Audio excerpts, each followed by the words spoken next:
Is the West trying to crush Russia? Absolutely. Always have been? Always have been. But they're not as relevant as they used to be. They're not developing with technology. Their resources are dwindling. They're no longer a major global power like they were in the 80s and 90s when, I grew up. Right? In the eyes of national security, in the eyes of the way that the larger geopolitical infrastructure views geopolitics, there's only three what's known as global power competitors, GPC countries, also known as near-peer countries. There's only three. The United States, the world's current superpower; China, the world's projected economic superpower by 2032; and Russia, the number two exporter of weapons and energy around the world. It's those two things.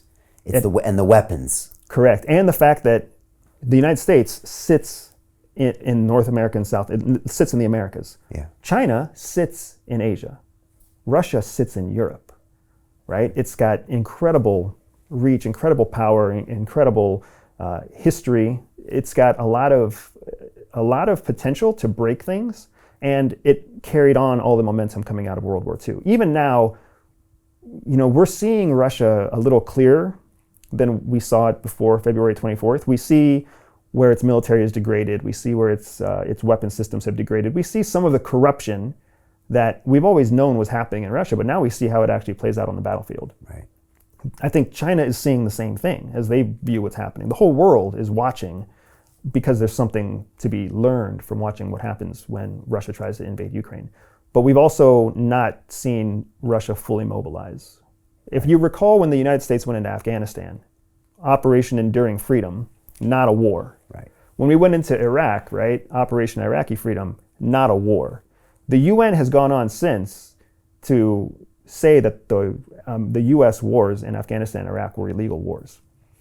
There has been no legal war since 1947, according to the UN Charter. So when narratives say that Russia's invasion of Ukraine is illegal, yes, that's technically true according to the UN Charter, but no war has been legal. And what punishment has ever happened to any other country for waging an illegal war? Hey, it's Brian Rose, founder of the DeFi Academy. I've told you, my 4-week crypto bootcamp is amazing, but don't take my word for it. This is what my students are saying. The DeFi Academy was an amazing experience for me. It took me totally out of my comfort zone. In this course, I was challenged, I was held accountable, and pushed to do things that honestly weren't always easy. It's been phenomenal, and I can't believe we're already up on our 4 weeks. It has flown by. Going through this DeFi accelerator by far was one of the best courses I've taken. You do this course, you really get into the nitty-gritty of the activities that will make you comfortable with decentralized finance.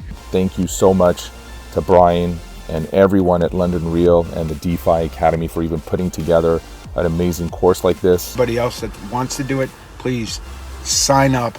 It is well worth the money.